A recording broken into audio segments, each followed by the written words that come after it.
Unsure of your dream? Study abroad destination? Clear your doubts. Videsh Consult. Call 9676502888.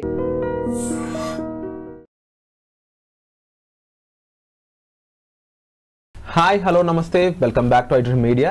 ఈరోజు మనతో ఉన్నారు ప్రముఖ psychologist అలాగే విశ్వ హిందూ రక్షా పరిషత్ జాతీయ మహిళా అధ్యక్షురాలు యమునా పాఠక్ గారు.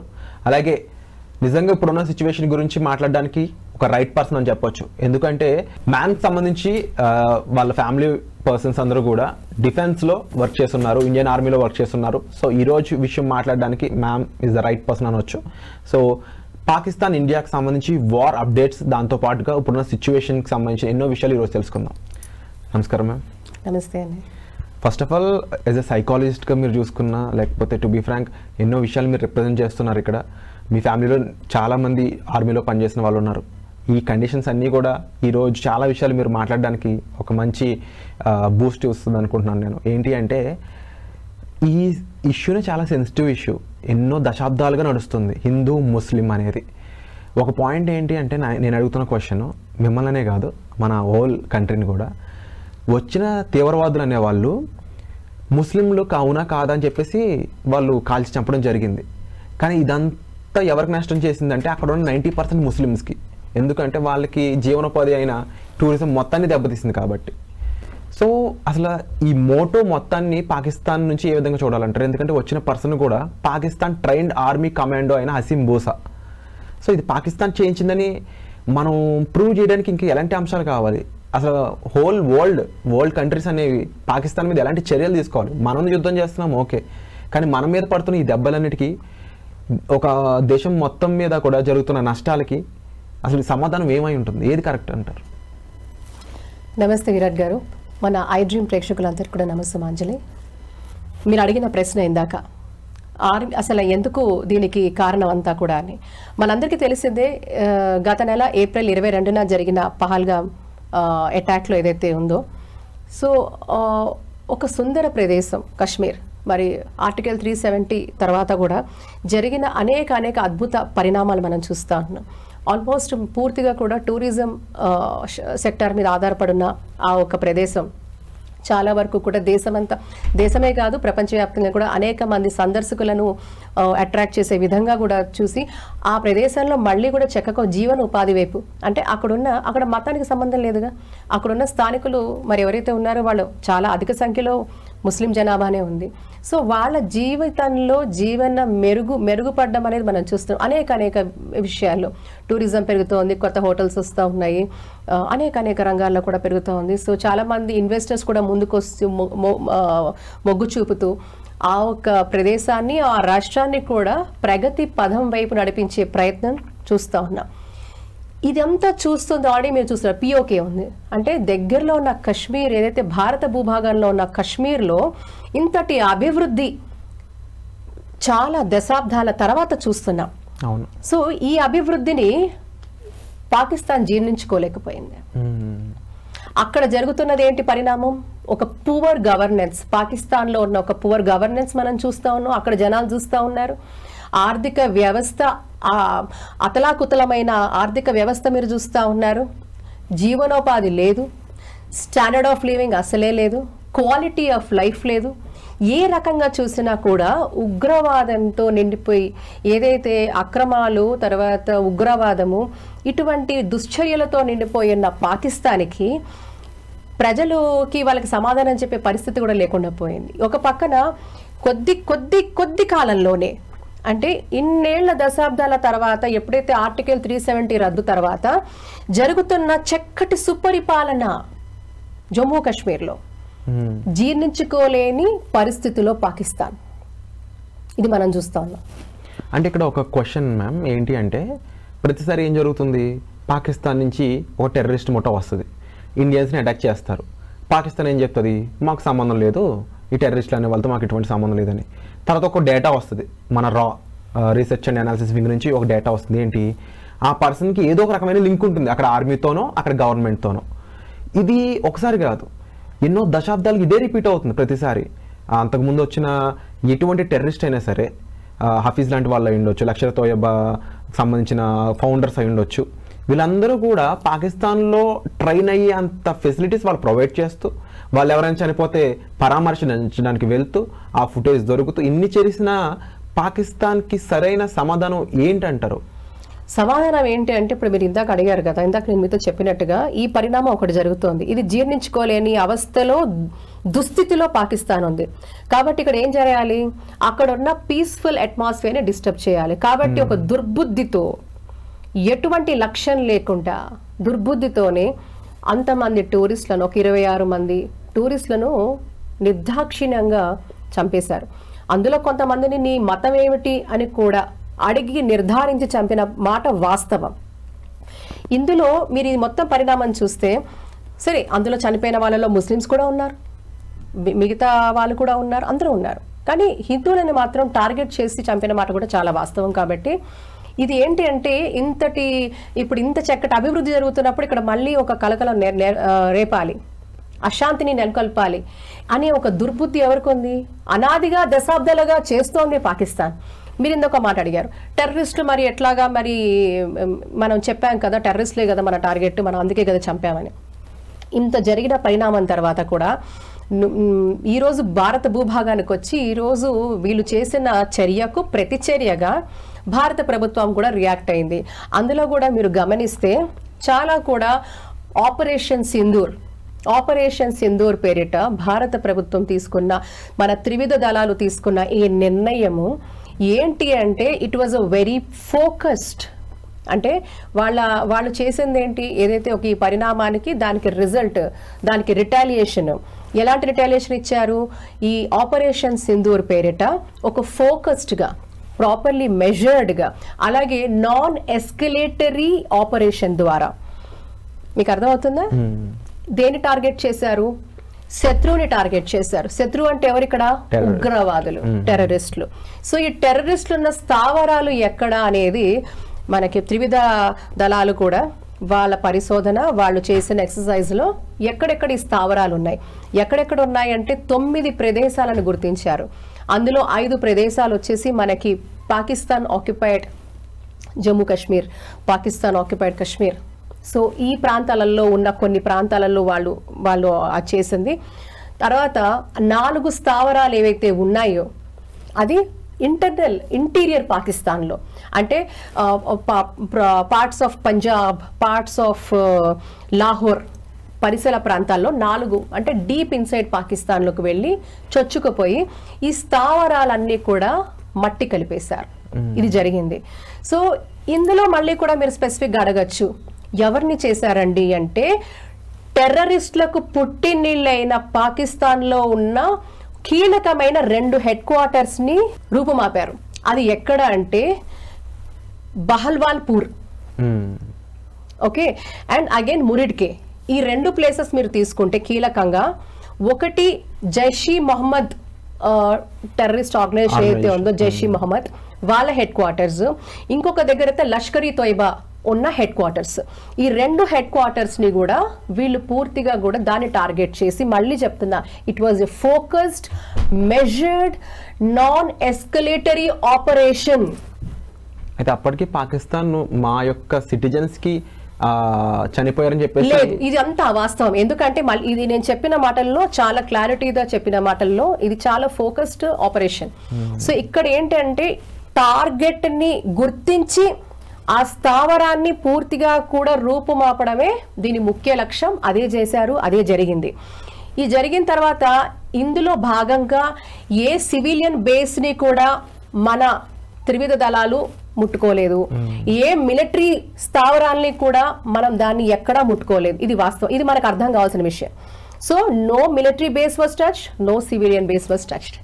సో ఇక్కడ కేవలం టెర్రరిస్టులకు పుట్టినిల్లైన హెడ్ క్వార్టర్స్ అయిన లష్కర్ ఈ తోయిబా, జైషీ మొహమ్మద్ స్థావరాలను పూర్తిగా కూడా వారు ధ్వంసం చేయడం జరిగింది.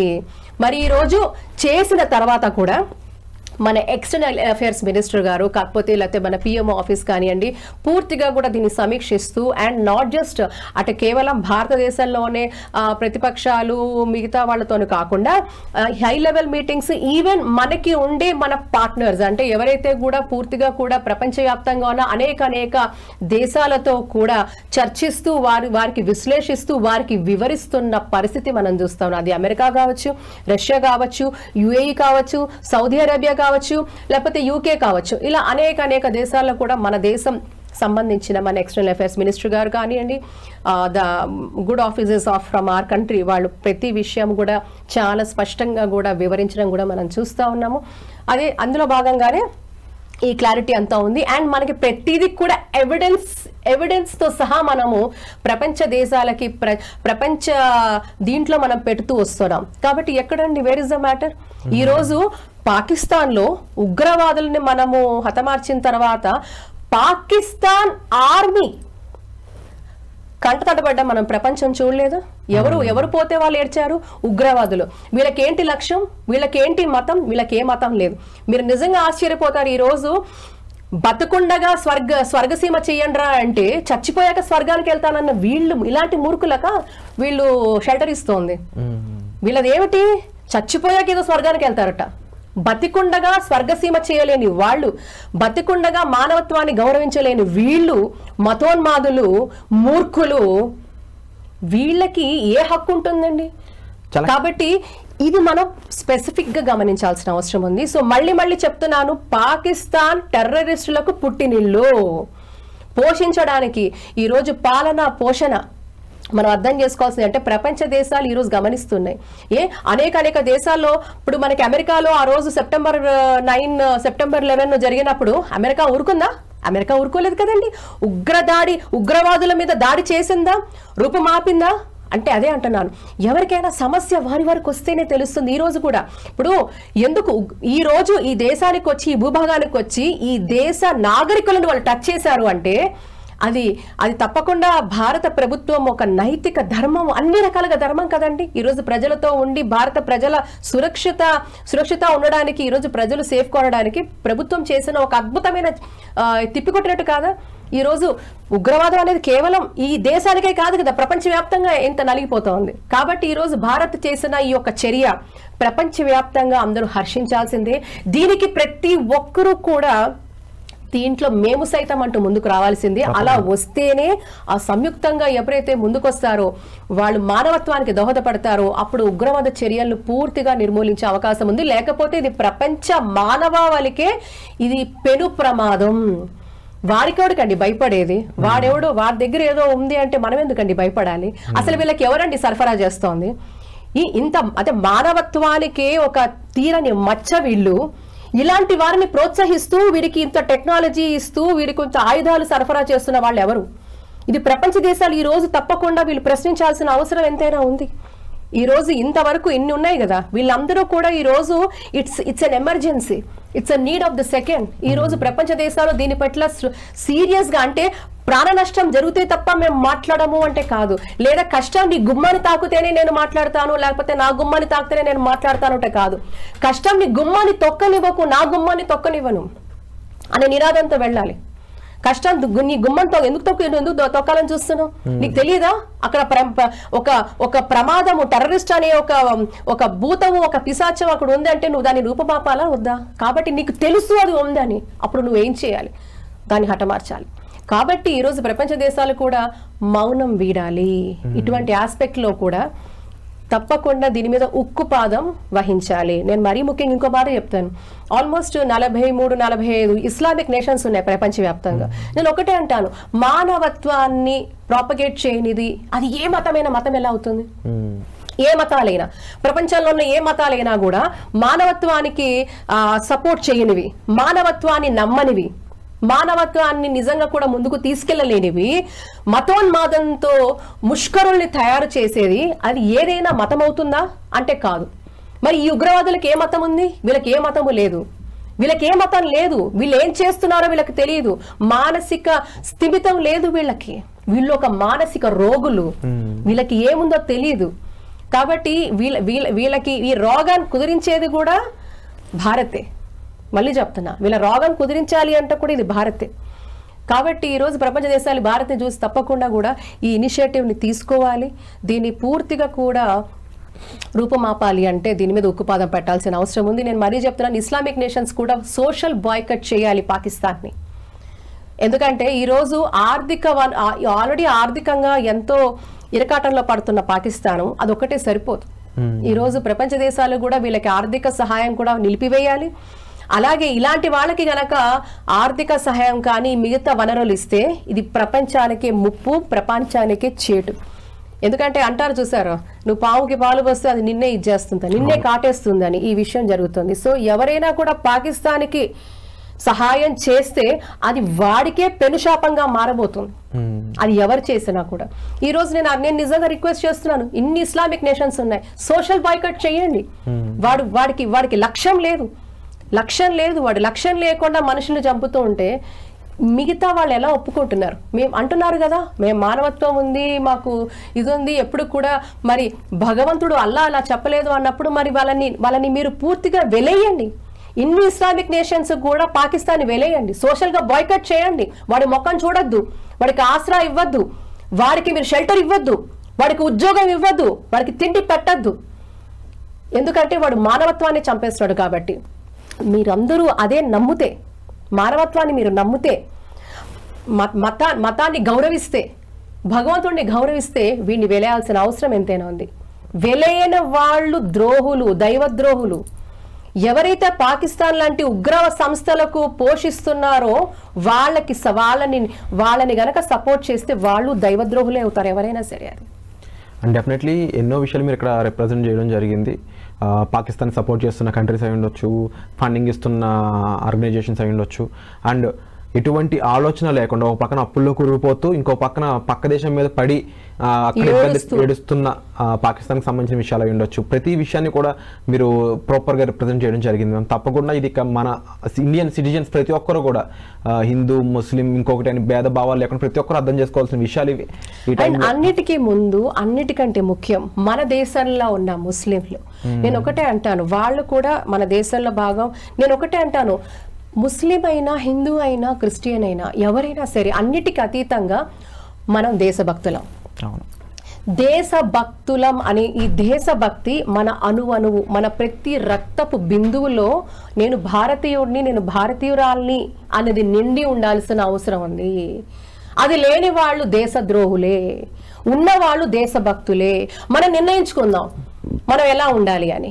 ఈ దేశంలో పుట్టి, ఈ దేశంలో పెరుగుతూ, ఈ దేశపు వాయువు పీలుస్తూ, ఈ దేశ తిండి తింటూ, ఈ దేశం కోసము ఈ గొప్ప సంస్కృతిలో పుట్టడం మన పూర్వజన్మ సుకృతం. ఎవరమైనా అందరం అన్నిటికీ అతీతంగా. ఈరోజు నేను చెప్పేది ఏంటంటే ఈ భేద భావన అనేది భారతీయులకు ఎప్పుడూ లేదు.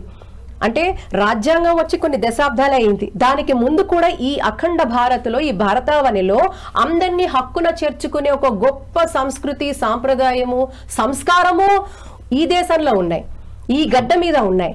కాబట్టి ఈ రోజు కొత్తగా ఇదేదైనా అయిపోతే ముస్లిమ్స్ వేరా, వీళ్ళు వేరా అంటే ఎవరిని వేరు చేసి చూసే తత్వం మనకి లేదు. భిన్నత్వంలో ఏకత్వం, అది రాజ్యాంగం రాకముందు నుంచి ఉంది. అవును, భిన్నత్వంలో ఏకత్వం అనే ఒక ఆలోచన, ఆ బ్రాడ్ థాట్ ప్రాసెస్ మన నరనరాల్లో ఉంది. ఈ రోజు పాకిస్తాన్ నిన్న మాట్లాడుతూ ఉంది, మతం నీతి ముందుకు తీసుకొస్తోంది, ముస్లిమ్స్ అనే మాట మాట్లాడుతూ ఉంది. ఇక్కడ ముస్లిమ్స్ మీద కాదు, ఇక్కడ ముస్లిం కాదు, ఇక్కడ ఒక మనిషి మానవత్వం మీద జరుగుతున్న దాడి, మతం మీద కాదు. మతము ముసుగులో మూఢత్వంతో, మూర్ఖత్వంతో మానవత్వం మీద దాడి చేస్తున్న పాకిస్తాన్ ఉగ్రవాదులకు ఈరోజు భారత్ త్రివిధ దళాలు ఇస్తున్న సమాధానం ఆపరేషన్ సింధూర్. వాళ్ళే కాదు, మనమందరం కూడా. నేనేమంటానంటే ఈ రోజు అప్పీల్ చేస్తున్నా మన ఐ డ్రీమ్ ద్వారా, ఎవరైతే భారతీయులు, మేము భారతీయులం మొదలు, మనం భారతీయులం మొదలు, నేను దేశభక్తుడిని, దేశభక్తురాల్ని, భారతీయుణ్ణి మొదలు, నేను భారతీయుణ్ణి, తర్వాతే నా మతమైనా నేనైనా, నేను చివర, నా మతం చివర, కానీ నేను ముందు భారతీయుణ్ణి అనే ఒక దేశభక్తితోనే మనం ముందుకెళ్లాల్సిన అవసరం ఉంది. భారత్ మాతకి జయనాల్సిన అవసరం ఉంది. ఈ భారత్ మాత ముద్దు బిడ్డలుగా తప్పకుండా దేశం కోసం ఏమన్నా చేస్తామనే ఒక ఇది మనకు ఉండాలి, ఆ ఇమోషనల్ కనెక్ట్ మనకు ఉండాలి. మన అమ్మ నాన్నతో ఎలాంటి కనెక్ట్ మనకు ఉంటుందో మన మాతృభూమితో కూడా కనెక్ట్ ఉండాలి. మనం చేసిన తప్పంతా ఏంటంటే చిన్నగా ఉన్నప్పటి నుంచి కూడా పిల్లలకి నూరు పోయాలండి ఈ గాథలు. మీరు ఇందాక అన్నారు, ఎప్పుడైతే కూడా శివాజీ మహారాజ్ గారికి వాళ్ళ అమ్మగారు కేవలము అమ్మ మీద ప్రేమనే చవి చూపించలా, మాతృభూమి మీద ప్రేమని చూపించింది. అందుకే ఆ మాతృభూమి కోసం ఆ మహనీయుడు ఎంతో స్థాయికి వెళ్ళాడు, కాపాడాడు, అహర్నిశలు పోరాటం చేశాడు. మనం కూడా శివాజీ మహారాజ్ లాగానే అంటే ఈరోజు మాతృమూర్తికే కాకుండా మాతృభూమికి కూడా మనం పనిచేయాలి. అది మన కర్తవ్యం. ఈ భూమి మీద పుట్టినందుకు అది మన కర్తవ్యం. కాబట్టి ఈరోజు చెప్తున్నా, ముస్లిము, హిందువా, క్రిస్టియనా కాదు, ఈరోజు మనం దేశభక్తులం. మన కర్తవ్యం మన దేశం కోసం నిరంతరము అహర్నిశలు తిండి తిప్పలు లేకుండా నిద్రాహారాలు మానేసి ఆ సరిహద్దుల్లో మన త్రివిధ దళాలు పోరాటం చేస్తుంటే నేను సైతం అంటూ కనీసం వాళ్ళకి మోరల్ సపోర్ట్ అయినా మనం ఇస్తూ, పాజిటివ్ మెసేజ్ సోషల్ మీడియాలో ఇస్తూ, పిచ్చి పిచ్చిగా ఈ రోజు నువ్వు హిందూ నేను ముస్లిం అని కొట్టుకోవడం మానేసి మనమందరం మనం భారతీయులము, నా దేశమే నాకు ముఖ్యము, నా దేశంతో నేను సైతం అనుకుంటూ మనం అందరం కూడా మతాన్ని పక్కన పెట్టి మనం మానవత్వంతో మెలిగిన నాడే మనం నిజంగా కూడా భరతమాత ముద్దు బిడ్డలమవుతాము.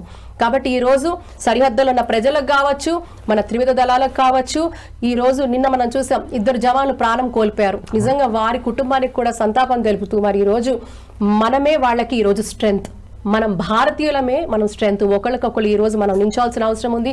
And we should stand with our honourable PM and we should stand with nation. మన దేశంతో మనం ఉండాలి. అది మన నైతిక ధర్మము, అన్ని రకాలుగా మన ధర్మము. మన పుట్టుకకు అర్థం పరమార్థం ఏమైందంటే ఈ రోజు మనం ఈ మాతృభూమికి మనం చేసే సేవ మాత్రమే అని నేను ఇంకోసారి చెప్తున్నాను. ఈ వైషమ్యాలు తొలగించి ఈ సోషల్ మీడియాలో ఉండే నెగటివ్ నరేటివ్స్ ని పక్కన పెట్టి మన దేశం కోసం పుడదాం, మన దేశం కోసం పుట్టాం, మన దేశం కోసమే పోదాం, మనం దేశం కోసం పనిచేద్దాం. భారత్ మాతాకి జై. భారత్ మాతాకి జై. అండ్ తప్పకుండా యమునా పాఠక్ గారు చెప్పిన ఎన్నో విషయాలపై మీ యొక్క స్పందన అయితే కావాలండి. తప్పకుండా మీ స్పందన కామెంట్ సెక్షన్లో మెన్షన్ చేయండి. And thank you so much for information. Thank you. నిజంగా ప్రస్తుతం ఉన్నటువంటి సమాజం దేనికి ప్రయారిటీ ఇస్తుంది? ఆర్థిక సంబంధాల చుట్టూ మాత్రమే తిరుగుతోంది. మళ్ళీ ఎన్నికలంగానే చాలా విరక్తి కలుగుతున్నాం. మంచి అనిపిస్తుంది కదా, లేడీస్ కూడా ఛాలెంజింగ్ జాబ్స్ చేసినప్పుడు చాలా బాగుంటది. ట్రాఫిక్ అసిస్టెంట్స్ గా నియమించిన ట్రాన్స్జెండర్స్ అందరితో సాల్యూట్ చేయించుకుంటున్నారు. ఫుడ్ డెలివరీ ఇవ్వటానికి వెళ్ళినటువంటి డెలివరీ బాయ్ అనిల్ పై కళ్ళ ముందు